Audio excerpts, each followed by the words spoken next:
everyone. I'm here today, very lucky to be talking to Emma Pennycard of BeCoaching, transformational habits coach, who I've been talking to for a little while now, actually.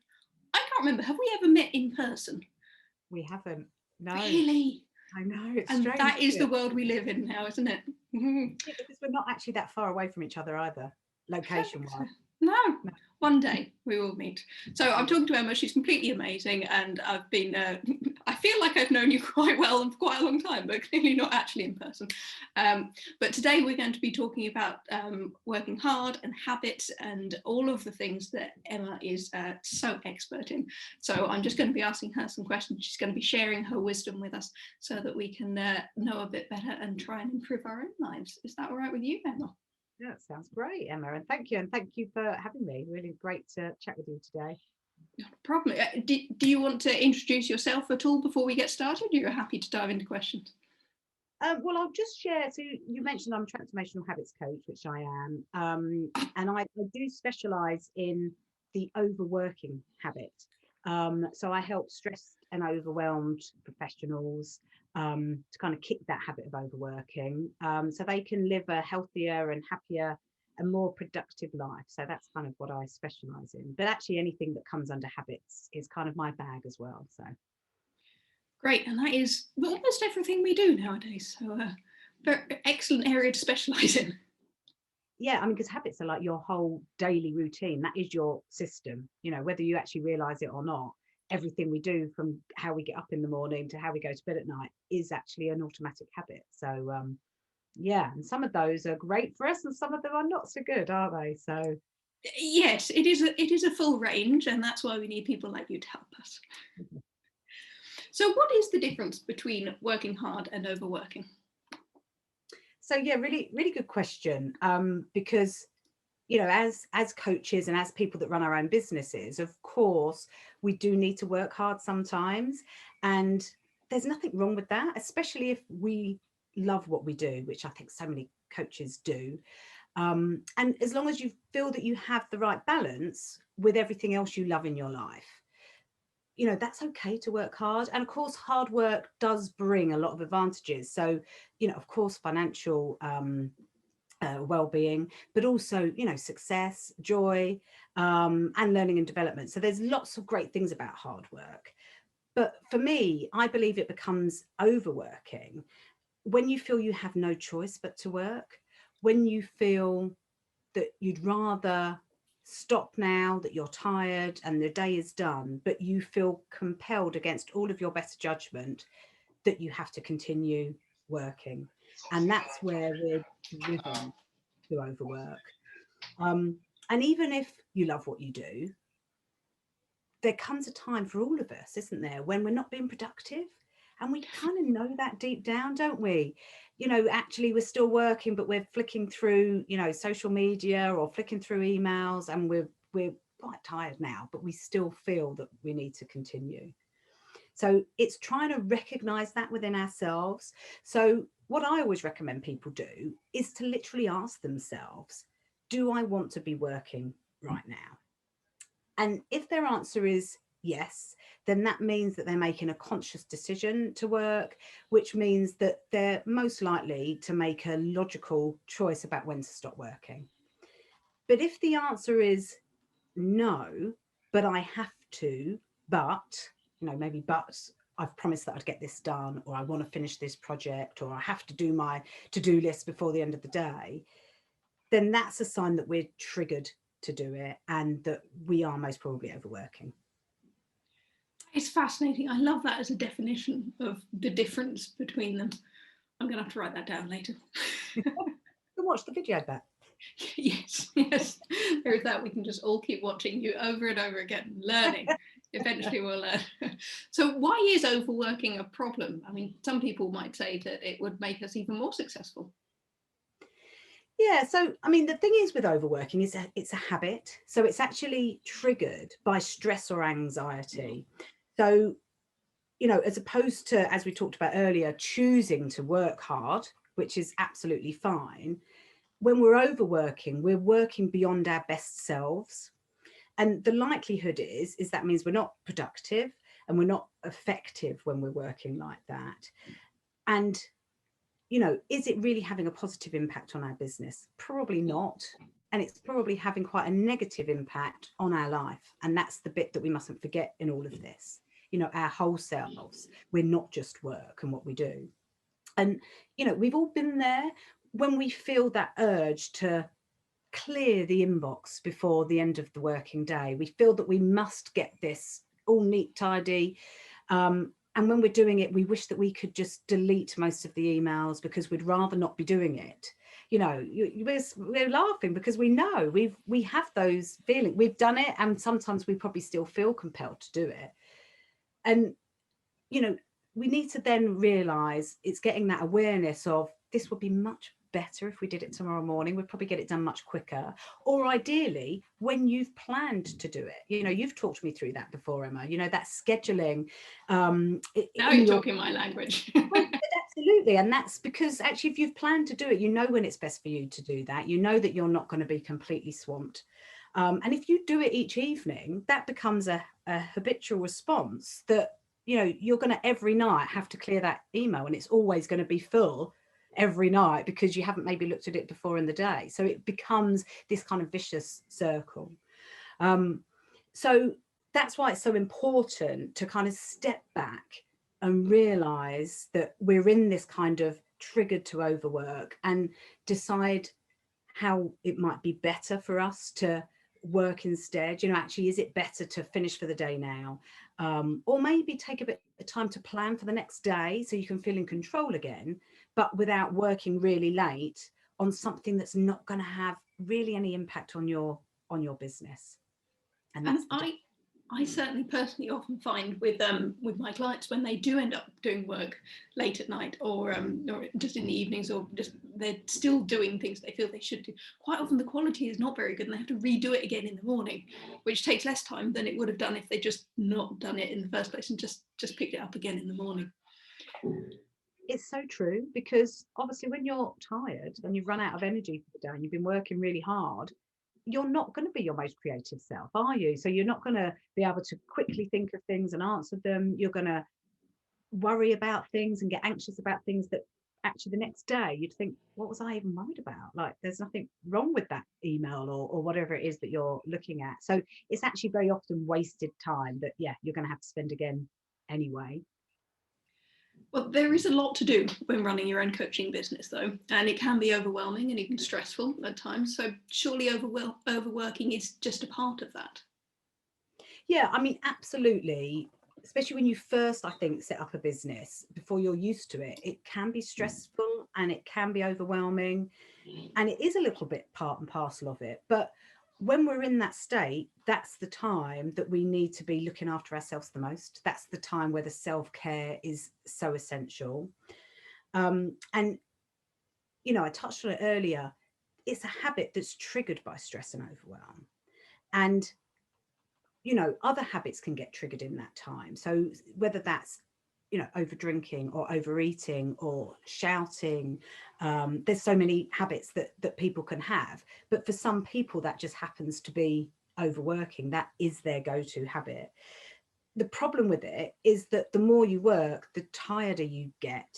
And so the more stressed and overwhelmed you get. And so the more you work, and it literally is a vicious circle that can be really hard to stop if you don't at some point, you know, put those brakes on. And, you know, like so many people say, when they have a bit of time off, when they go on holiday, they have all these thoughts and think, right, you know, I'm not going to do that when I get home. I'm not going to work like I used to. This is much better feeling like this.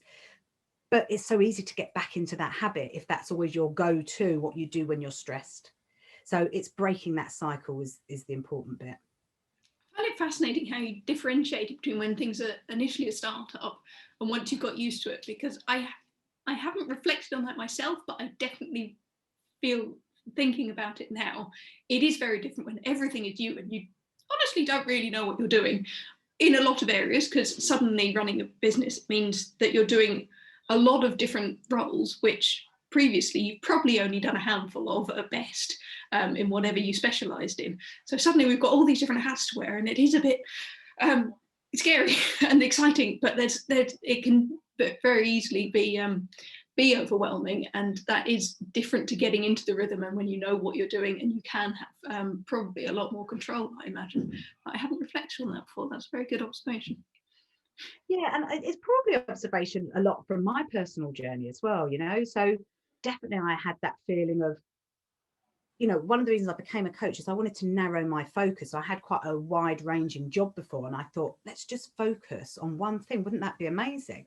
And of course, once I started, I was like, oh, no, I don't get to coach all day. You know, it's the sales and the marketing and the meeting people and all things that I've learned to really enjoy. But yes, there's so many hats to wear. And it's that constant overthinking of, am I doing the right thing?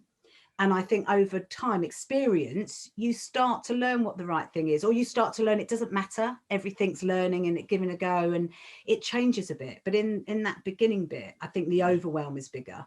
But that's not to say you could have run your business for, you know, tens of years, and that stress and overwhelm can still come up. Maybe more stress than overwhelm as you get more experienced, I think. But yeah. Yes, but definitely it's still a factor. I think it just reveals itself in different ways, perhaps. Yeah. Yeah. Interesting observation. But you know a lot about this yourself, Emma. Are you an overworker? So I'm a recovering overworker, I'd say. Throughout my career, I overworked all the time, and not just at work, actually, in everything. So I had a to-do list for everything in my life, which is okay, but it was so big I never had any chance of getting to the bottom of it. So of course, constantly I felt, you know, unfulfilled, really. You know, I never noticed what I was achieving, so I was so focused on what I wasn't. And, you know, that balance of work and personal life, I just found really difficult. I found that I felt guilty quite a lot of the time. I felt guilty when I was at work, you know, about my young kids. But what I found was more strange is when I was with my kids, I felt guilty about work, and I realized that that wasn't right. So for me, I made quite a few big changes, obviously career wise. But actually, it's the smaller daily habits that I changed that are what actually transformed my life. And I'm not just saying that, but the things that I know now and that I do now, actually, if I implemented in my job at the time, I don't think I would have felt that guilt so much and that big pull between, you know, trying to do everything. So yeah, I definitely am not an overworker now. I still have moments, but I'm able to catch it and I'm able to realize that I'm doing it. And at times when I feel most like I must work, I have to go completely against that feeling and just stop and see how I feel the next day. So yeah, so I've learned a lot, and now I love helping my clients that feel like I used to be able to do the same. You know, that brings me great joy now to do that. I can hear a lot of myself in this as well. I have to-do lists for everything. But yes, as you say, I think I've got better as well with age. Interesting where you saying about a few key things that you've changed. Would you be able to share any one of those things that you've changed that particularly you thought you wouldn't be able to do previously?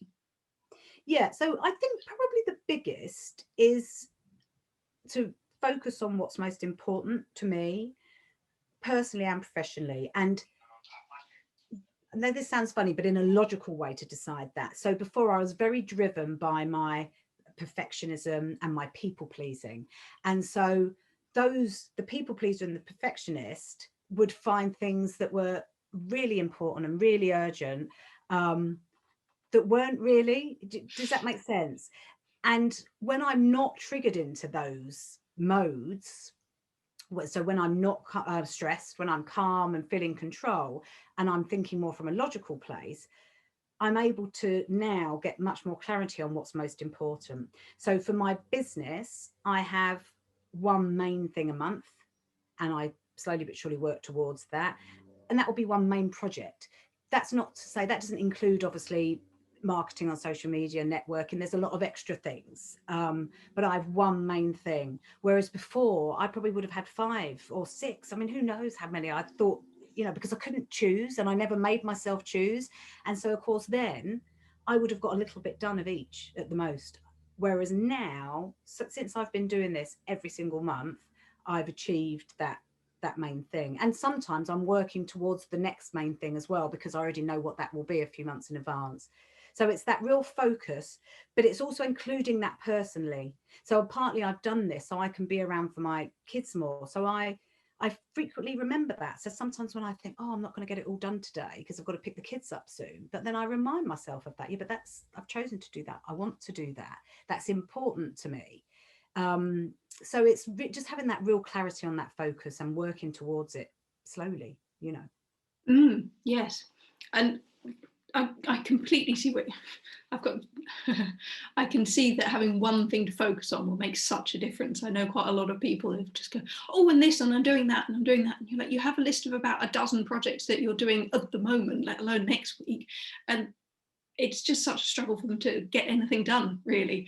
And they never feel like they've achieved anything because they're always only doing a tiny fraction of the thing because they're doing so many. So yes, just having one project, though, I can see that being quite exciting and really good for focus.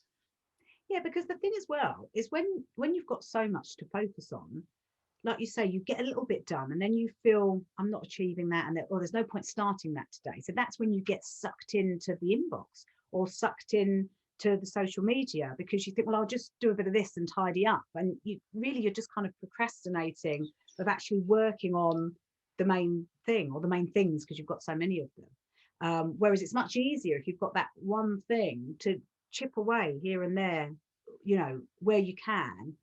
And actually, quite often, I can spend a whole day sometimes on the main thing, and then the next day I'll do something else. But it just kind of depends. I can move that about because it's only one thing rather than 5 things that I'm constantly trying to juggle, you know. Yes, and you can make progress so much quicker, I'm sure. Yeah. Yeah. So how can we stop ourselves from overworking? So I think I'd recommend 2 ways. The first is in that moment. It's kind of trying to get that awareness that you've been triggered. So where I talked about asking yourself, do I want to be working right now?